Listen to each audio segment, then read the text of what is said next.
Hi, in this training, we're going to talk about how you're going to use Canva for prettying up your lead magnet. Or it may already be pretty. We're just going to make it look super professional and easy to access. Now, in case you didn't have never heard of it, Canva is a graphic design software. It's pretty simple to use, especially for new users, beginners. I've had experience with other graphic design software by, hiring people to use the other ones. I find a lot of them really complicated. I mean, I don't even like using PicMonkey and some of the other ones, but Canva, super simple for me. And it offers a lot of templates and designs, so you really don't have to think of it anything. If you consider yourself to be not so creative in this area, you will be able to find a template and let it go. This document I'm showing you right now is one of my lead magnets. Oh, I didn't. I named it. So what I did was my content that I had was pretty much just a document with a lot of text. I was given instructions. I asked questions to ask yourself for planning your business quarter. I had all that on a document. What I did here was find a template that will be suitable to create a beautiful or at least more professional looking document that people could access easily. Now, I want to start full disclosure. This template, I bought it with a pack of templates from someone that makes templates specifically using Canva. But there were plenty before that. I had already bought that template packet for something else, so I decided to use it. But there are quite a few beautiful templates inside of Canva that you can use to create your lead magnet. You would really just start with a page and start implementing what you need. As you can see here, every lead magnet should have a cover page, a welcome that's about you and your business, maybe a little description here, but telling you how this tool can be used to help them with whatever you're supposed to be helping them with. Let's use the example of a health and wellness coach. They would have a cover page, they would have a description how to use this template for, let's make it a checklist for, cleanse or something. So you explain to them how to use the cleanse. This is the description of the person that created the checklist, which is me for hair.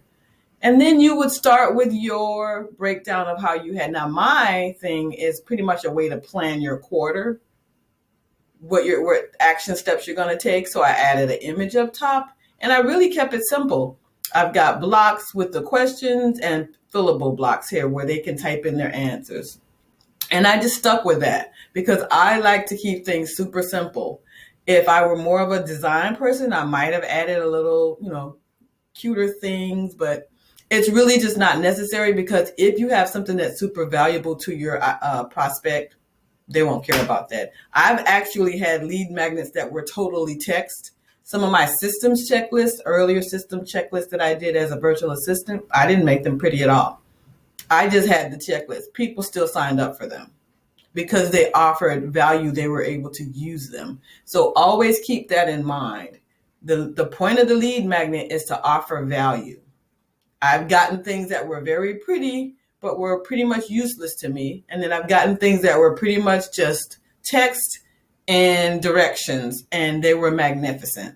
So don't get twisted up in the figuring out the design. I personally think if you're going to go do this, you might as well make a professional, attractive one. And we're going to do that together.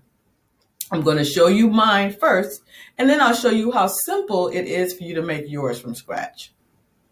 And then at the session this week, you can bring me your questions, and we'll even go through demos. During my office hours, I've gone through demos with clients that actually just had questions about finding templates inside of Canva. Remember, you do have access to office hours for the entire 5-week period. Join me if you can. I don't record them, but if you do come into them or you send me a question, I will send you the recording. But I don't record them for public consumption. I only record it if the person actually has an issue but can't make it because of work or whatever, because my office hours are 4 o'clock in the afternoon on Wednesday. So keep that in mind. Here you can see I've got the rest of these questions, a couple more images, a place to make notes, and a call to action.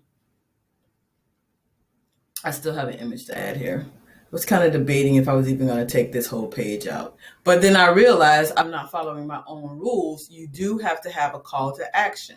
You have to have some area where you reinforce what the valuable resource was to be used for, and then a way for them to do something. Here, this last page is a contact page, but I realized I didn't have a call to action, and I'm going to add a call to action for either joining my Facebook group, my Mighty Networks workspace, or booking a call with me. And I'm just going to put an image of me and booking a call here. We always want to remember you need to have that call to action, because even though they signed up for this resource, what's next? Suppose they're in love with the resource and they want to know more. You do need to have that space for call to action.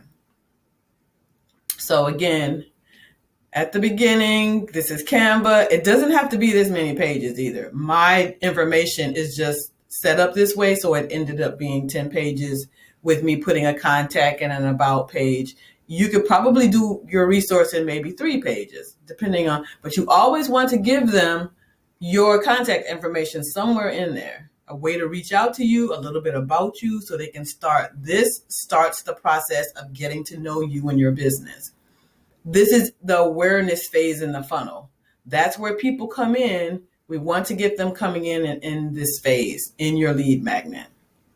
So the next video, we're going to dig a little deeper into, once you set that tool up, where are you going to put it? How are you going to set it up to start pulling people toward it?